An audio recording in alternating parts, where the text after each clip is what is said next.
to Extraordinary League, an actual play RPG podcast brought to you by Smash Fiction. I'm Dan Mulkerin, your game master. Playing Stitch is Kit Mulkerin. Oh god, it was just a dream.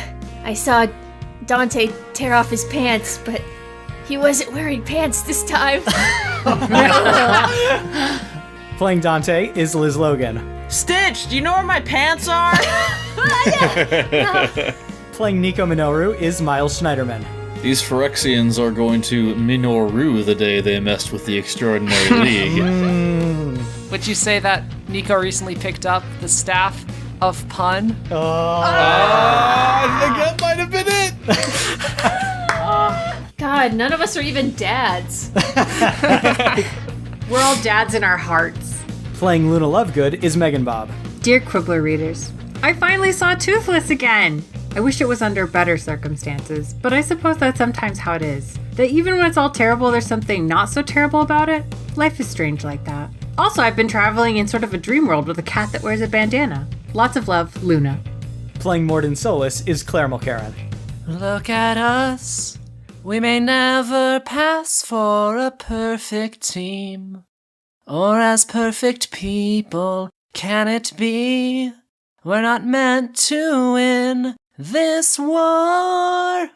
Now I see Phyrexia's spreading relentlessly, and all that's in the way's a bunch of dorks. How can my science free the multiverse from a magic disease? What if this infection's something we can't cure?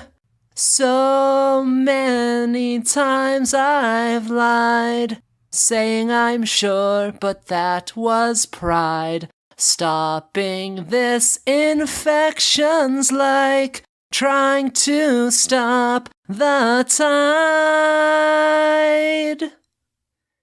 It's a total miracle we haven't already died.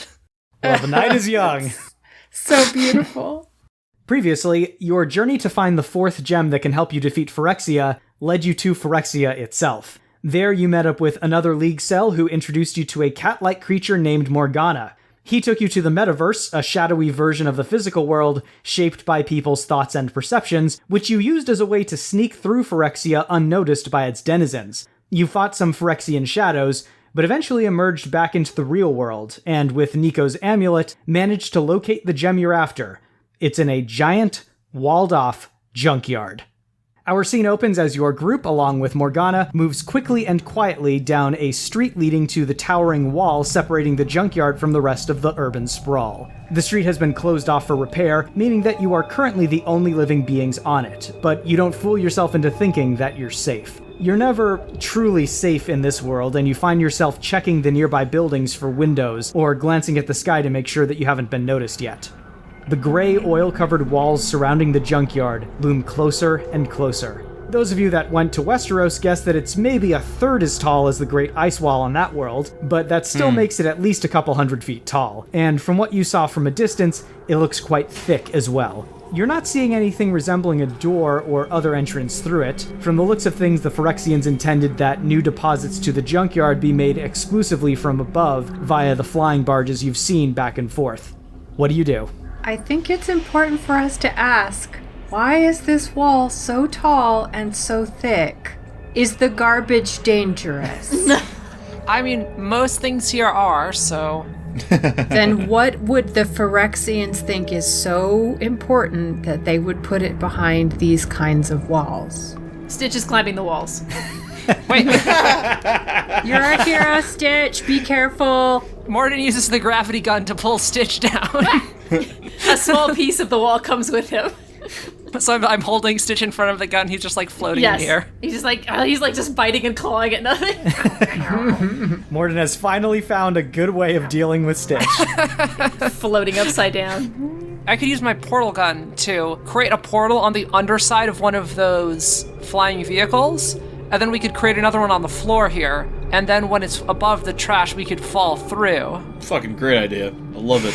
Yes, that very much addresses my concerns about this dangerous trash, but that's fine. It doesn't even involve magic, and I love that idea. It's coming from you, and I love that idea. If I were to make like a blue portal on one of those flying vehicles, then an orange one on the ground, I then jump through my orange portal when it's above, and then I create a new blue portal before me on the ground. When I land, I'll pop out of it here, and I'll have an open portal that we can use to enter into the junkyard so that only I have to fall. Morgana is staring at you blankly, but also enthusiastically. You're real not sure how he's pulling off that particular emotional combination. Morgana, have you been over here before? No, I only recently escaped from the Phyrexians thanks to the other members of the League. Meanwhile, Stitch has been hawking loogies, and so since he's still in the gravity well, they're just circling around him like nasty little asteroids. You're making your own little solar system.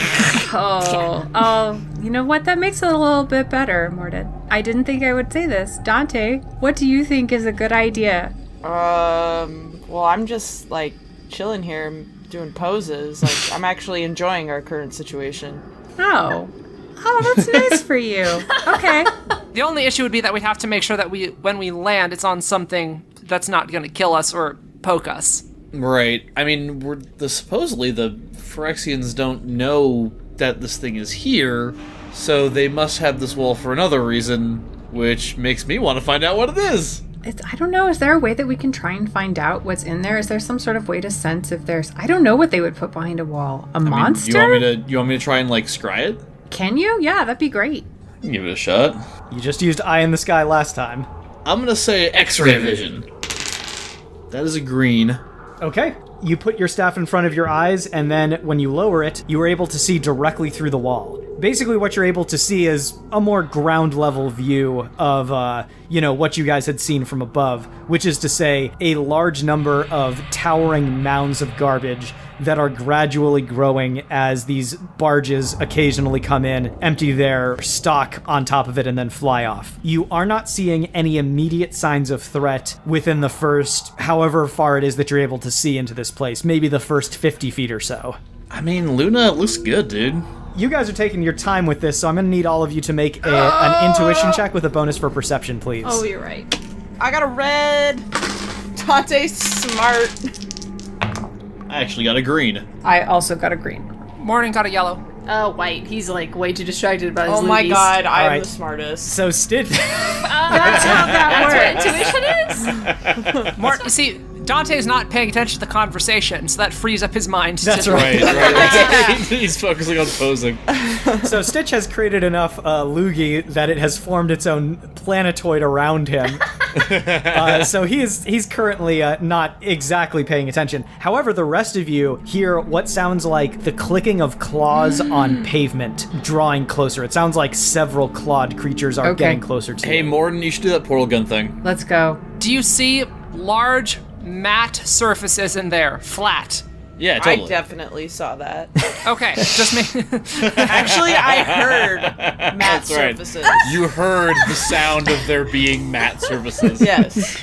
I felt the texture. That's what happens when flexing comes so easily to you that you don't need to concentrate on it. It's the gravitational pull of matte surfaces. If there's a barge going by, we'll do that soon. If we have to like hide and deal with whatever this clicky-walkie thing is, we'll do that first. Okay, there is a barge going overhead, so you can, if you want, make the attempt to try to shoot it. Otherwise, if you guys want to hide or turn and prepare yourselves to fight, those are options too, whatever it is that you'd like to do. Can I help Mordin here? Yeah, Not what really. would you like to do to help? Mordin, based off the clicking with my red level intuition, I'm Fucking Deadpool over here. I'm echolocating the matte surfaces based on the clicking of the claws on the pavement. So you need to aim at this direction. Thank you, Dante. No idea what's going on, do you? So Liz, when you said, can I help Mordin, I should have just said no. What, you're not going to give a column shift for that beautiful nonsense? It may be a negative one because he's distracted. Okay, so Mordin, go ahead and give me an agility check with a bonus for ranged combat guns. All right. See if you can hit this barge. Yeah, that's a yellow. It's a solid yellow. Perfect. You're If you had welcome. gotten a green, it would have taken you several shots and a lot of time. But as it is, you managed to bullseye that barge with one of your portals, and you see it pop open on the underside of it. The claws Cool. are getting closer. All right, I'm going to shoot Stitch at a nearby wall with my gravity gun. All right, so Stitch goes flying off. Mordin, I presume you are following your plan now of creating Yes. another portal and jumping through? Yep, so there's a blue portal on the barge. I make an orange portal at my feet and fall through it when it is past the wall. Okay, you step through and immediately find yourself falling out of the bottom of this barge and into the junkyard. You now have a much closer and increasingly approaching view of these mounds of garbage that you had seen from above and that Nico caught a glimpse of through the wall. The barge was a good several hundred feet up because it had to go over the wall. So how is it that you are planning on cushioning your fall? I'm just going to fall into a blue portal that I make. Okay, cool. So you point your portal gun straight down underneath you, fire off a blue portal, and all of you still standing by the wall see Mordin come rocketing up out of the orange portal that he made on the ground just a few seconds ago. Now Stitch shakes like a dog to get all the loogie off of him. So now can we use the portal? That was the idea, right? Yeah. Yep, there's now a portal which leads to the the inside of the wall. Right, All right, okay, we so let's go through. One by one, each of you jumps down the portal. Mordin, you still have quite a bit of inertia built up. I'm fine. I don't know what you mean. So you go up about another 300 feet or so. Jeez. This Because was that's higher about than I thought it was. because that's about Okay. that's about the distance you fell. As you are coming down, you see that everyone else is ducked into the portal. Coming around the corner are a number of what look like Phyrexian hounds. They're like these black skeletal dogs. Their rib cages are cradling this like glowing green organic sack, and they all turn their heads in your direction. And for anyone who would like a picture of this creature, just do an image search for caustic hound. I'm just gonna keep falling and go back through that same portal, so I pop back out in the junkyard, and then I will close it once I am through. Okay, cool. The hounds see you and begin racing down the street, their claws clicking as they do so. They're going to be snapping at you as you go through the portal, so I'm going to need you to make an agility check to see if you can angle yourself through the portal and close it before one of them manages to get through. Based on the clicking, they're gonna be here in 10.2 seconds. Hurry! What happens if I got a white? Okay, Oh no! so 2.1 seconds. Not Phyrexian Mordin.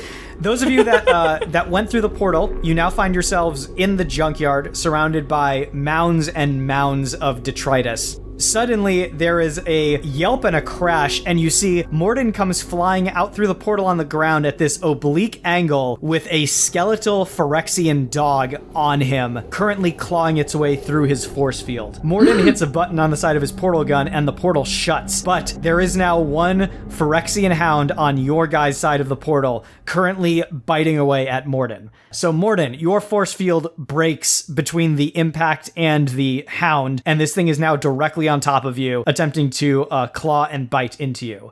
Everyone roll initiative, please. 7. 10. 3. 3. 12. And Morgana? He gets 2. Nico, you're up first. What are you doing about this hound? I'm gonna point my staff at it, and I'm gonna say, electric leash. I got a yellow, Dan. So you've succeeded. What happens? This crackling electric leash appears, the handle in my hand, the end of it in an electric collar that's now around the dog's neck, and I pull it back. Cool. Yeah, so this thing currently has a crackling whip of lightning around its neck. Nico is hanging on to the end of it. The thing is straining. It is now just out of slashing range of Mordin. Mordin, what do you do? Yeah, I'm gonna cryoblast it. So that's a green. So yeah, you hit this thing full on with a blast of super frozen air. It is not, however, frozen, but you can see cracks are beginning to appear in its metallic structure. And it is Stitch's turn. Creepy puppy. Come to Stitch. Dives at it. He's gonna charge.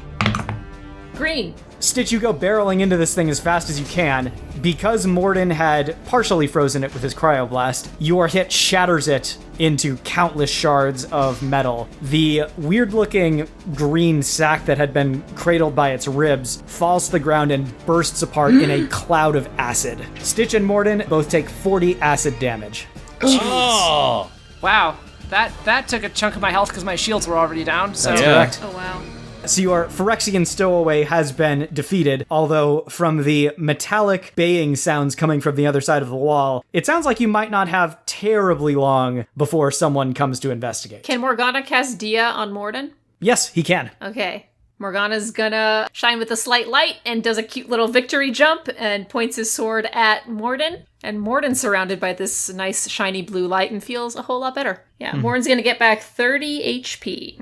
Cool. Also, I will point out that a large ghostly Zorro appears behind Morgana when he uses that ability. That's so neat. As Morgana's starting that, I picture Mordin be like, what do you stop? And then he sees he's glowing, and he just kind of looks down and feels himself getting, like, healed. He relaxes for a second. He's like, that is very strange. Are you feeling better, Mordin? I am. How did you do that? Oh, it's just through my persona, Zorro. Okay. What? We need Zorro, famous healer. Wait a minute. I've heard of Zorro. Dracula fought him. I need to have a talk with you later about this healing of yours. I'm becoming more open to, shall we say, alternative forms of treatment. I think if we're going to beat this Phyrexian cure, I may need to look in unusual places. You guys at this point, I'm going to say, like, start sort of moving through the junkyard. Yeah. And Morgana looks at Mordin and says, so there is a cure? You have a cure for the Phyrexian plague? I have something that might work. I have found ways of reversing some of the physical elements of it. The Phyrexian plague works on 2 levels. It transforms the body of the thing that it infects, but it also warps its mind. I've managed to make a lot of progress with reversing a lot of the physical effects, but mentally speaking, if someone's been infected for a long time, I can't change the brainwashing that comes with it, and that's honestly the more dangerous part of the infection. And you have some of this cure with you? I do. That's incredible. Are you planning on using it at any point?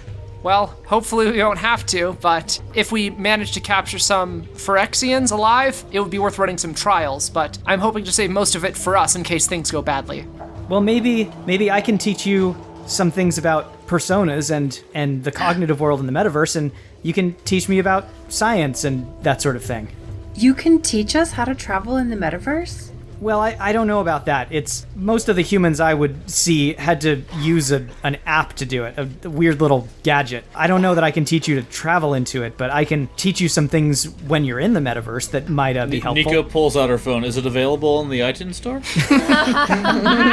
Morgana looks at you, puffs out his chest, sticks out his chin, and says, I don't know what that means. Mordin leans in close to Morgana and says, don't tell Nico, but I might be interested in learning things about this magic of yours. The junkyard stretches out for many miles in every direction from you. It's basically like a small city could fit within the walls that you guys are in. What you had seen as hills of refuse from far away look more like mountains to you now that you're closer up to it. You're moving among what remains of countless worlds after Phyrexia seized what it deemed necessary and then cast away the rest. You occasionally check with Nico's amulet in order to correct your course as you draw ever closer to this gem that you're after. The only real noises that you can hear, aside from the distant sounds of machinery that seem omnipresent in this world, are the occasional clattering, crashing noises as a new flying barge deposits more refuse to these pre-existing piles. Can I do something while we walk? Please, what would you like to do? I was looking around at all this junk. Like, it's stuff that Phyrexia considered, like, not to their use, right? Correct. And there's just, like, massive piles of it. Yes. I'm gonna look around and say diamond in the rough. See if I can find anything cool or useful, like, more so than everything else. I want this to happen. I do too, but I don't know what it's gonna be yet. I got a white, so it ain't happening. Oh, Aladdin appears. Dan, that means we get a cursed thing, right? Yeah, it means something undesirable happens. Oh, okay, I got it.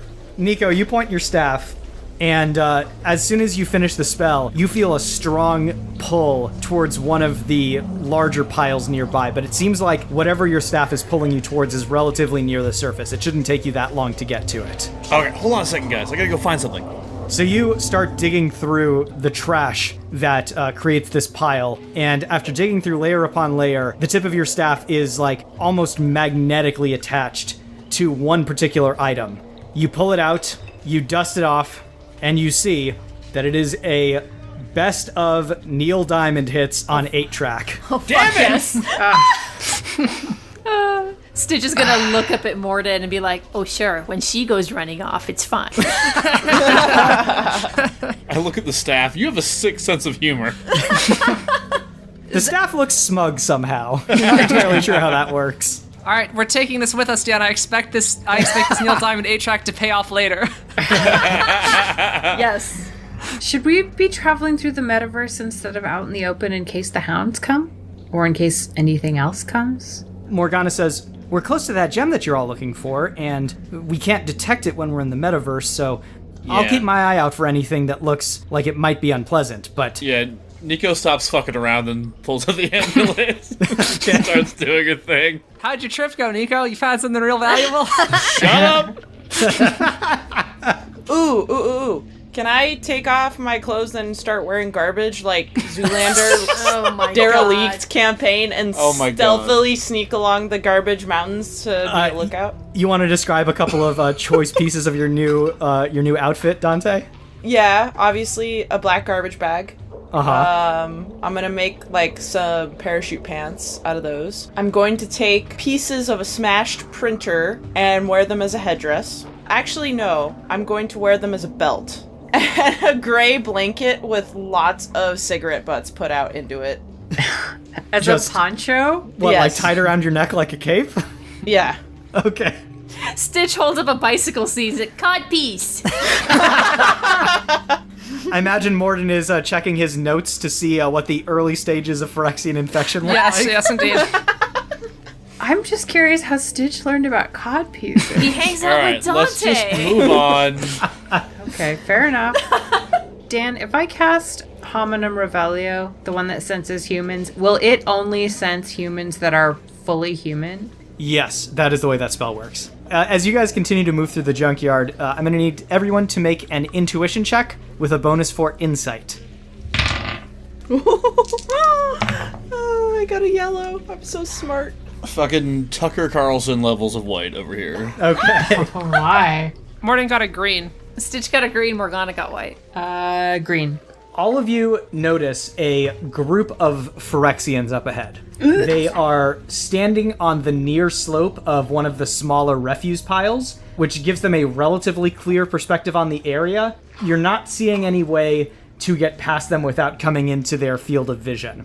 Any of you that got a green or better, which I believe is everyone except for Nico and Morgana, notices that the Phyrexians don't appear to be moving at all. They're not even like fidgeting or moving their heads to look around. And then Dante, you realize that this area appears to have been deliberately shaped so that anyone who goes through here would have to approach the Phyrexians. What can we see beyond them, or is there nothing we can see beyond them? Your view is blocked by the mound of garbage they are currently standing on, but it looks like, the path does continue on past it. It's just that it takes you directly in front of them. Do you think that shifting to the cognitive realm would help us get past them at all?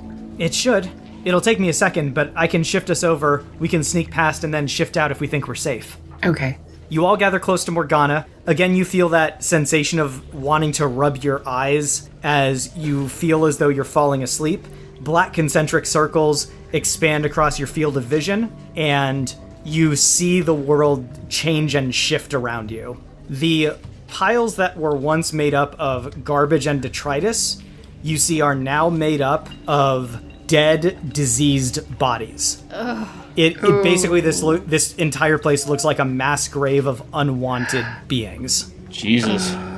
The general geography of this place seems to roughly match up with the place that you just left. So the mounds of bodies around you roughly match up with the mounds of garbage. So you can more or less sort of follow the path that you were in before. The only difference being that now there are no Phyrexians in your way. It makes sense if all of this loot, all of this trash is left over from them destroying all of these worlds, then attached to all of these objects would be the pain and suffering and death of the people they were taken from as their worlds are being destroyed.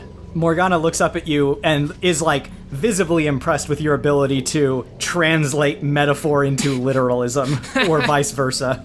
All of you move past this point that you had seen ahead of you where the Phyrexians were posted up. And once you are out of eyeshot of that area, you all once again gather close to Morgana. The black concentric circles expand across your field of vision as you feel like you're waking up. And once again, you are almost thankfully now surrounded only by trash and not by dead Yay, bodies. trash. Sweet trash. Everyone make an intuition check with a bonus for perception, please. Wow, that was my third white in a row. Nice. No. Feeling real perceptive today. Yellow God. for Stitch, green for Morgana. Yellow for Mordin. A yellow. I'm so smart. Man.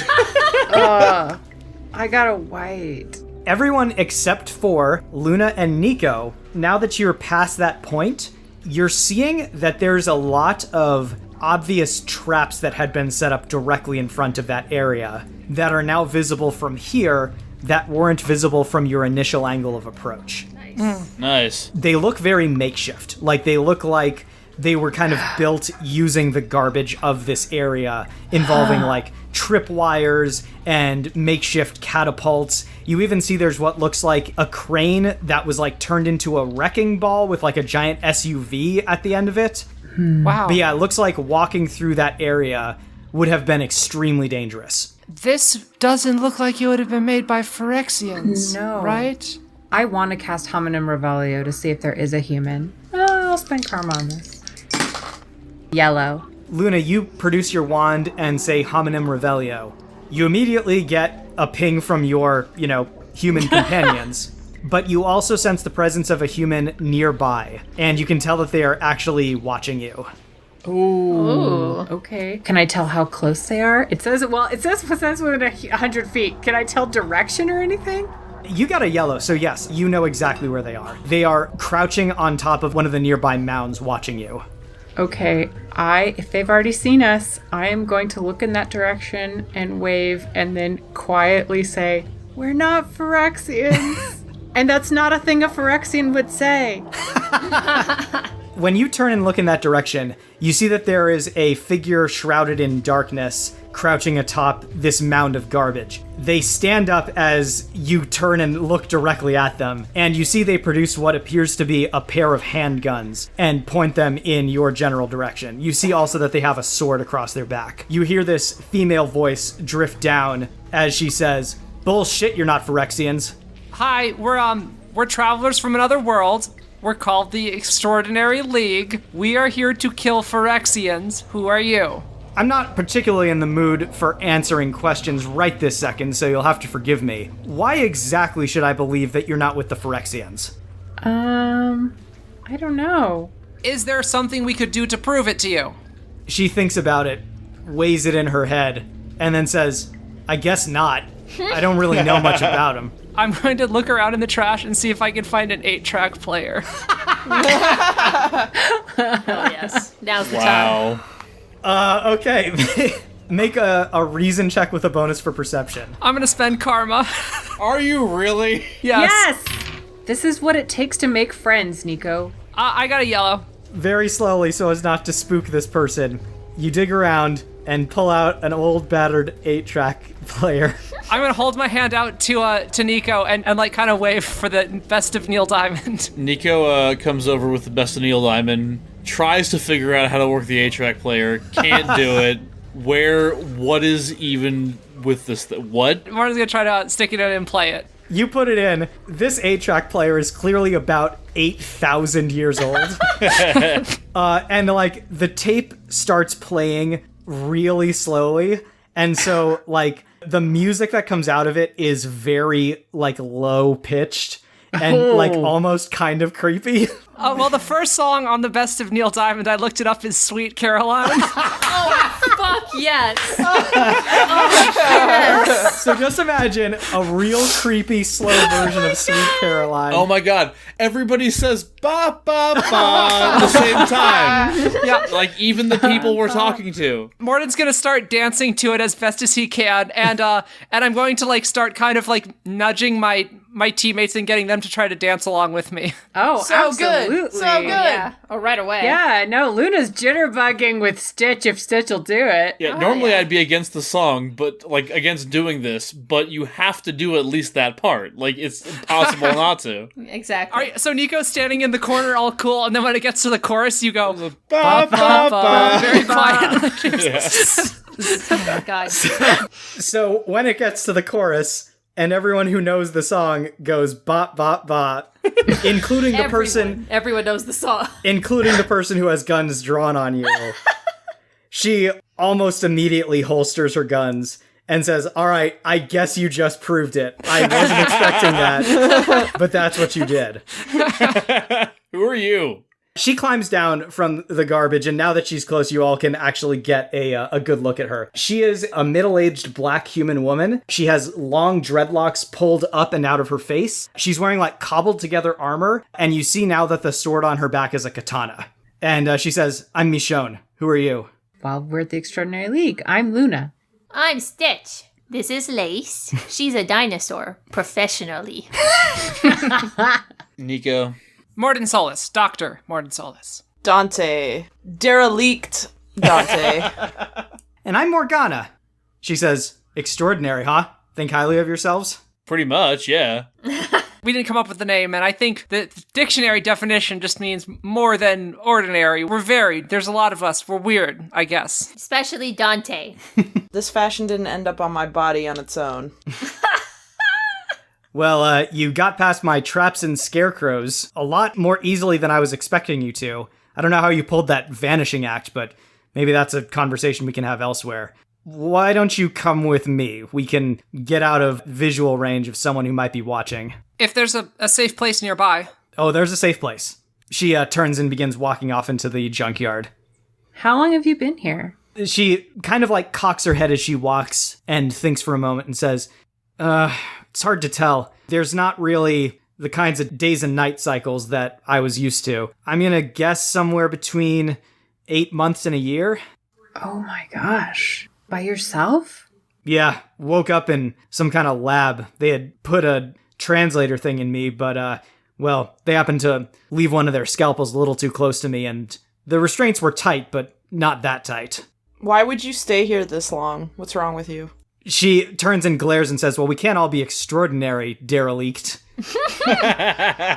If I knew a way to get out of here, I would. At the moment, I've just been making the best of a bad situation. Well, we have one, and we can take you out of this place to somewhere safe. This stops her in her tracks, and she whirls and turns to look at you and says, "You can get out of this? Why are you here in the first place?" Derelict my balls. Maybe we weren't clear. The purpose of our group is to fight this force, the Phyrexians. There was a multiplicity of worlds, and they travel from one to the other, and they are trying to conquer them. If no one stands to stop them, then eventually all worlds will be lost. So we're trying to fight against that tide.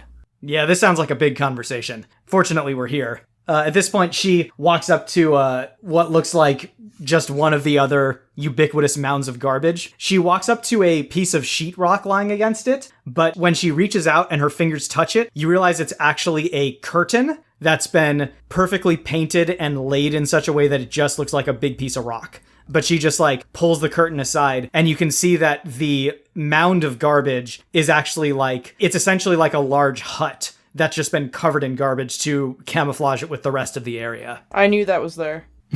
The inside of this place is actually surprisingly roomy. The walls are this eclectic mix of discarded wood and plastic, and she's managed to cobble together tables, chairs, chests, a cot, and various other pieces of furniture from the refuse around her. You can see that she's made several maps of different areas of the junkyard, as well as the surrounding districts that are pinned up to the walls and spread across some of the tables. Wow. I imagine they're better than the maps that we're working with, right? Oh yeah, much more detailed. I've been kind of making little maps in my Omni tools I've been going, but they're nothing like, so. Yeah, no, she's clearly spent a lot of time very pointedly, planning out exactly where things are around her. You also see that there's a pile near the corner made up of Phyrexian armor plates, obviously torn or cut off of their original bodies. Wow.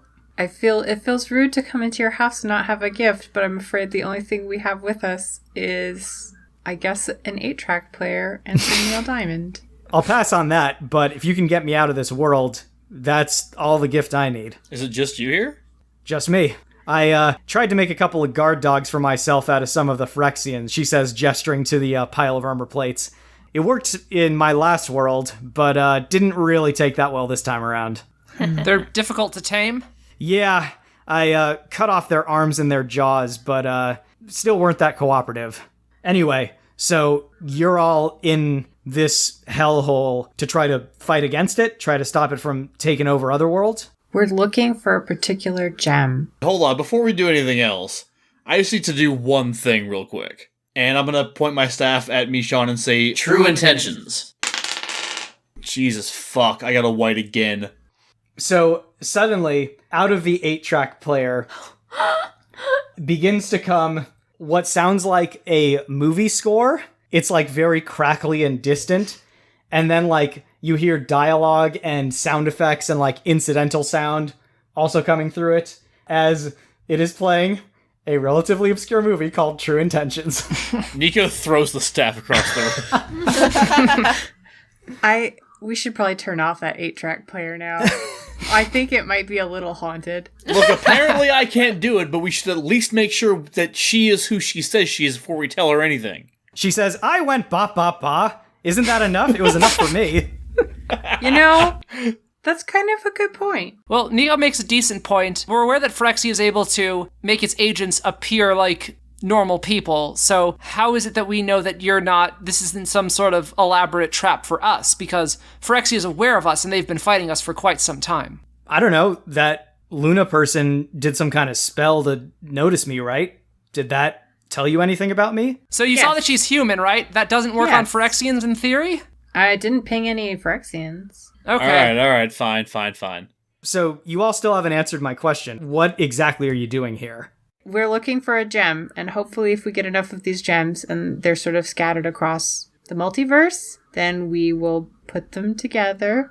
And Mordin, perhaps you were paying more attention during that part of the conversation. There's objects that are rumored to be able to defeat Phyrexia. It's a part of our organization's plan that I honestly don't understand very much of. In a certain sense, we're just soldiers executing a mission, but we're told that these objects are important. We don't fully understand why, and we don't know if the people above us do. It's a little bit of a last-ditch hope, but there is a chance that these things will help us win the war. What does the gem look like? We'll describe it like the basic size, little kind of round thing. We don't know what color the one that we're looking for is, right? We have a red one, we have a green one, we have a blue one, so it's probably not those colors. Probably black or white. I don't know why those two colors come to mind. Well, I've picked up a few things while I've been here. And at this point, she stands up and rummages around through a chest nearby that seems to be made out of, like, corrugated aluminum. Eventually, she pulls out a small object wrapped in rags, unwraps it, and you all see a white diamond, perfectly round and smooth, sitting in the rag, in her hand. Oh, wow. Does this look like the thing you're looking for? I think so. Does the amulet pick it up? The amulet points directly at it. That's it, then. All right, but I'm going with you all if you're getting this gem from me. Deal? Of course. If you just want to be taken to a safe world, we have one that's relatively safe for now that you could live on. And if you wanted to join in our organization as well, then we would find a space for you. But you don't have to decide that yet. We'll just take you out of this world. Stitch, as Mordin and Michonne are having this conversation, your ears suddenly pick up the noise of engines approaching with great speed. Someone's coming. Just as you register this, there is a series of cascading, earth-shaking impacts, and Michonne's home crashes down on you. Oh, Jesus. You all painfully pull yourselves up out of the rubble of her house. And Can we say that Stitch pushes off like a giant chunk from everyone? yeah, sure. Does somebody have hold of the diamond? Michonne still has it, yes. Okay, good. Looking around, you see that you all have company. Spaced out evenly around you are 4 skeletal robots. Parts of them have the usual sharp, organic look that so many of the Phyrexian technology does, but these were clearly based on a very different design than what most Phyrexians are based on. He's here. Most striking are their circular red glowing eyes. He's back. Yeah, Stitch, Dante, and Mordin immediately recognize them Oh, motherfucker, they have as Terminators. Terminators. Oh, jeez. Oh, no. Hey, look. Let's roll initiative. I know when I compared you to a nice jacket that I lost. Would someone like to play Michonne? Yeah, okay, I'll play her, sure. 8. 8. Also an 8. 5. 11. And Michonne also goes on 11. And Morgana? 8. Nico, you were up first. What would you like to do? I'm gonna point my staff at one of the dudes and say, melt! Oh, and that was a good time to break that streak, because that's a fucking red. Nice. Nice. Nico, you point your staff at one of the exterminators, and its metal coating begins just running like warm butter and pooling around it. You deal a bunch of damage to it and destroy its body armor. Nice. It is Michonne's turn. Alright, well, Michonne is going to draw her sword and attack the one that Nico just exposed. So Michonne reaches back, wraps her hand around the handle of the katana on her back, and draws it out. All of you see that the katana appears to be made out of this weird flesh substance. Ooh. And you see that right where the hilt meets the blade is a large round eye. Oh, shit! Yup. What? What is I saw it on the character sheet, I was super excited. this? What Soul is Edge. this? How did she get the soul edge? It was on the other... What? It was on Nexus City Yeah. when Phyrexia invaded. I guess they thought it was garbage and they discarded it. Does that mean that? Oh gosh, that means that all those soul edge and soul caliber bad guys are probably Phyrexians now. That's very bad. I don't want to fight Phyrexian Tira. Oh god, that'd be terrifying. No, Phyrexian Voldo is clearly the most Oh, terrifying. Oh, Jesus. Anyway, so it's a fighting, right, Dan? It is indeed a fighting check, yes. Alright. Yeah, it's a white. So yeah, Michonne runs up to the exterminator, who suddenly triggers what appears to be some sort of jet propulsion device on its back, and it launches itself in a short arc above her head. She swings it uselessly, and Michonne takes 30 damage from the soul edge. It is Dante's turn. How melted is the one? It looks like it's maybe a quarter of the way melted, like its arms are kind of drooping, its head is kind of misshapen, you know? And it's not looking great. Is that metal still pretty hot? Sure, it's pretty hot. I want to pick him up and, like, stick him onto another Terminator, but facing the other way. So they can't move, so they cancel each other out. Oh, so you're trying to, like fuse them together. Yeah, I'm making magic here. Okay, this is gonna be magical if you pull it off. Give me a strength check, please. I'm gonna use karma. Holy guacamole, I got a 78 already, so yeah, I'm just taking that to a red. Dante, you run over to the partially melted one, pick it up, and then leap over and stick it to the front of one of the other ones. Nice. They are now partially fused together and will have to pull themselves apart at great damage if they want to do anything. Woohoo! It is Stitch's turn. Can Stitch make it harder for them to pull themselves apart by removing a leg each? You just want to start ripping legs off? Yeah. Sure, yeah. Give me a strength check. Nope. Did not succeed. White. All right, yeah, you're not quite able to get over there in time to help out your best friend. What the fuck is Lace gonna do? She's gonna play a sweet-ass guitar. Okay. She's gonna pull out Marlene. If she targets that little duo, that little clump, is she gonna hit anyone else? No, it would just be those two. Okay. Green! All right. Yeah, she blasts the two of them with a very sonically powerful attack. They are still up, however. It is Mordin's turn. The two of them are a little melty already. I think I'm gonna hit those two with an area incinerate to try to melt them together even more. I just want them to be like soupy mess of melty metal. Okay, it's barely not a miss. Good. That brings us to Morgana. You all happen to glance down at some point, and you see that Morgana is lying unconscious in the middle of the ruins of Michonne's house. Oh, jeez. It is Luna's turn. Is it okay if I heal him? Can you guys handle this? Which is the priority? Take care of him. Okay. All right. Renovate. That's once per encounter. Okay. Nothing happens except my tears. Yeah, there's a little spark at the end of your wand, and it flickers, but doesn't quite resolve itself into a full spell. It is the enemy's turn now. The two that were stuck together are going to... they manage to fully unstick themselves from each other, although there are, like, molten bits of metal clinging to each, but that took up their entire turn to do. The other two are going to attack. One of the exterminators points this giant shoulder-mounted Gatling gun at Mordin. Mordin, you take the Gatling gun blast full on and your shield vaporizes. Jeez, yeah. Oh, Fuck. Stitch, the remaining exterminator, runs at you. As it does so, its hand sort of twists around into this weird shape, and a plasma blade extends from it, and it swings it at you. I need you to make an endurance check, Stitch. Oh, Lord. Hey, guys, maybe we shouldn't fight this. Maybe we shouldn't fight these guys. I don't know. Just saying. That's a red. All right, so you're not instantly knocked out. You do, however, take 50 damage. Fuck! And that brings us to the top with Nico. I'm gonna point my staff at the guy with the Gatling gun. Target friendlies. That's a yellow. Its body pivots at the waist, and it begins instead to aim its Gatling guns at some of its fellows. It is Michonne's turn. Alright, she's gonna do the soul wave. Michonne jumps into the middle of this whole area and swings the soul edge around her head. This, black wave of necrotic energy radiates out from it. And all 4 of them are hit. Michonne loses 30 health to the soul edge, and then regains 120 health. oh, wow. It is Dante's turn. Liz, I know this sounds crazy, but maybe, and just hear me out on this, if you wanted to, you could, use one of your weapons to try and do damage. Your fucking He-Man sword? I'm not saying you have to, I'm just saying if you wanted to. You have He-Man. You have the Sword of Power. I love that you paid for it with karma and are like, What's around that I can... Bro? How about your sword? How about your sword, Dante? you know what? Just pull out all 50 million guns you have and just throw those. Don't even shoot them. Is there a piece of, steel rebar around? How is this happening? Yes, there is. I mean, you guys are in a junkyard. There's a lot of that sort of thing around. So there's, a spare Toyota Corolla frame? Sure. Whatever. The junkyard is your oyster.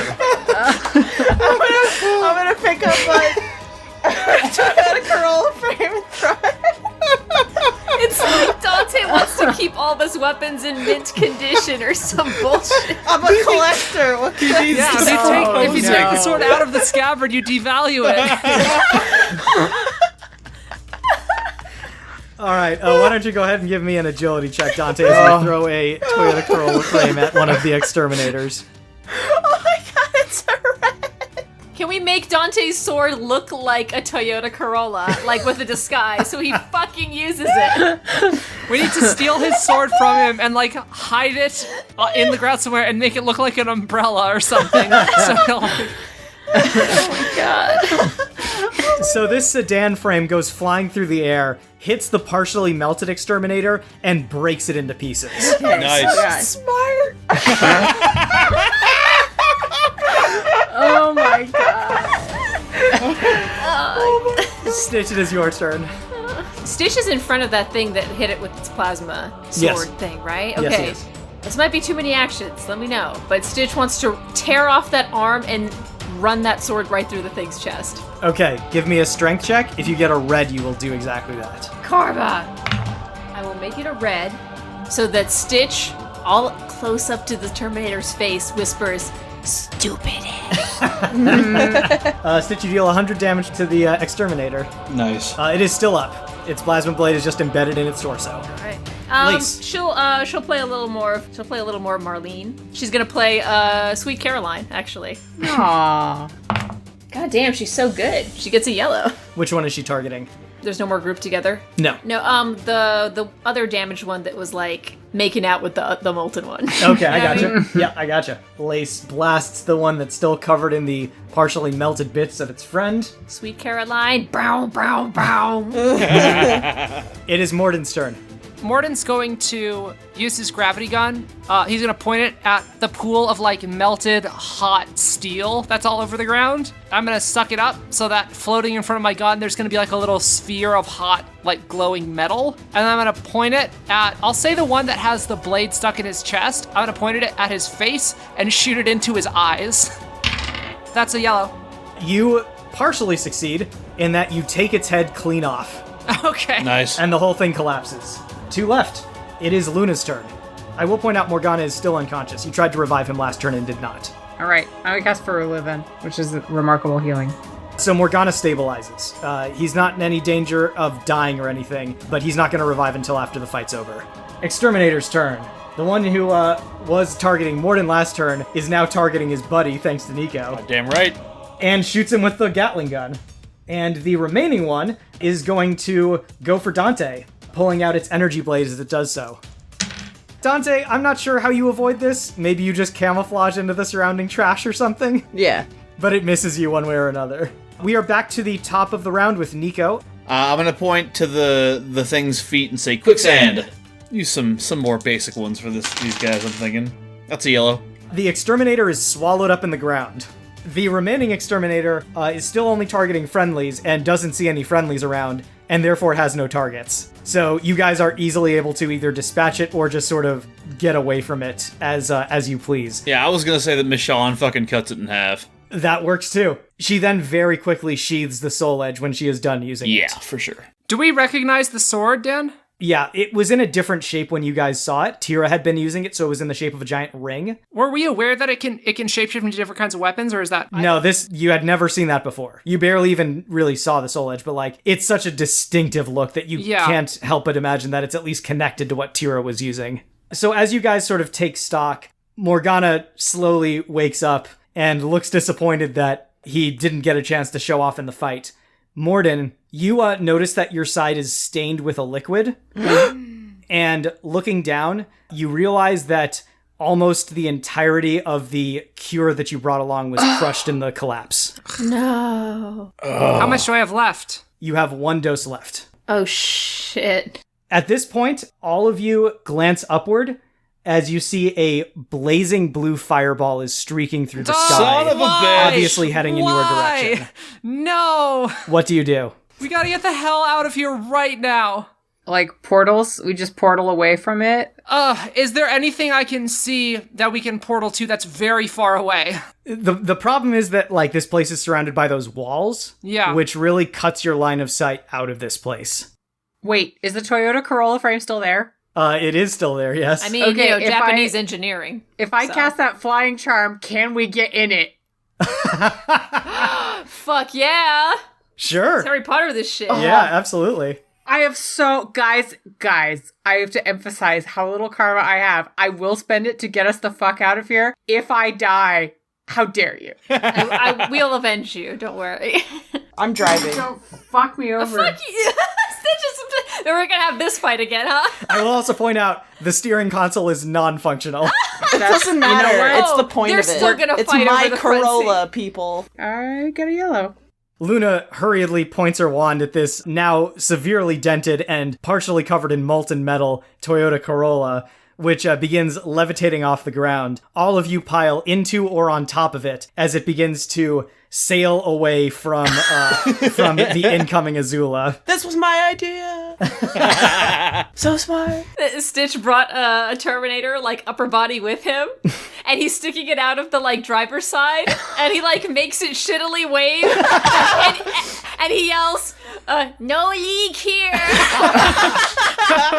Apparently that ruse does not work on Azula, who comes to halt in midair. Red light glints from her eyes. Pure magic radiates out of her in scarlet lines. She is surrounded and momentarily consumed in intensely bright red light, which she then draws into herself, revealing that she has changed. She is now covered in red, organic-looking armor, which is segmented like that of a beetle, complete with a flat helmet that swoops out dramatically back from her head. Her hair has become blue fire, shot through with white streaks of lightning, and it trails down into multiple prehensile braids that extend out 20 feet in each direction, lashing and coiling like snakes. She pulls back one of her hand as what looks like a small sun begins to form in her fingertips. Morgana looks out the back window as all of this is happening and says, "Everyone get real close." Is everyone okay with that, though? Yes! We yank Dante through the sun. Black concentric circles begin to spread out across your vision, and you see this intensely hot white ball of fire come rushing in your direction, and then suddenly it and the rest of Phyrexia seems to dissolve away from you, as you are suddenly in the metaverse. Your flying car is still flying, hovering now in the air. So now you all look back at Azula, who's still floating in the air. She no longer looks like her Phyrexianized self that she did just a moment ago. Oh, shit. Instead, she looks like more or less herself. You see that she's dressed sort of like Chinese royalty with like very elaborate flowing red robes and this like giant headpiece and really elaborate looking makeup. Her eyes are glowing yellow. But you see, wrapping around her neck is a creature that looks like a combination between a snake, a leech, and a spider. Ew. And it's sort of like cradling her head in its long, spindly legs and just like attached to the side of her head. She looks around in fury, obviously not seeing where you guys just disappeared to, and then turns and flies off in a rage. All of you touch down in the flying car. Morgana looks up at the disappearing Azula, looks down at all of you and says, I think I know a way that we can beat them now.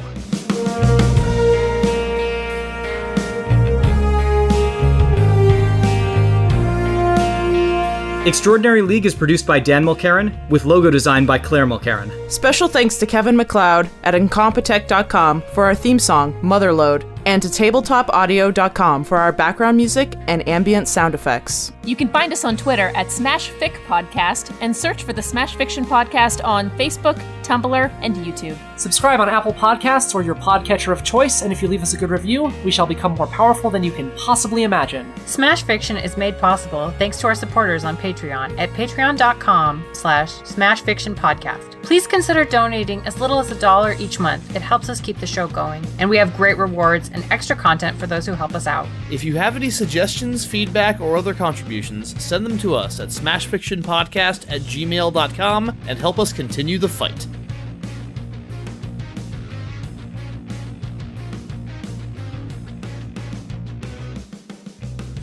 Dan, if I cast Hominum Revelio, the one that senses humans, will it only sense humans that are fully human? What about like a centaur? What about like a minotaur? Is a centaur a human?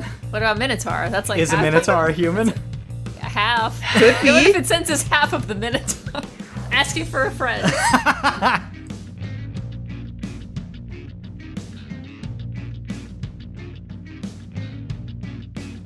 So it's literally the hot gates? What's that? Thermopylae. What are the hot gates? Spartans, 300. The hot gates. What are the hot gates? That doesn't help. So this means that there's a secret path to go around it so we don't have to fight the Phyrexians. I'm the smartest. I know history. Thank you, Greece. Alright. Oh look, there's the secret path. Oh my god! Says a man wearing garbage. Dante? Is that how role-playing games work? I mean, some of them. This is Dante's Oh new look, arc. here's a button I can press to kill all the Phyrexians. I found it. I pushed the button.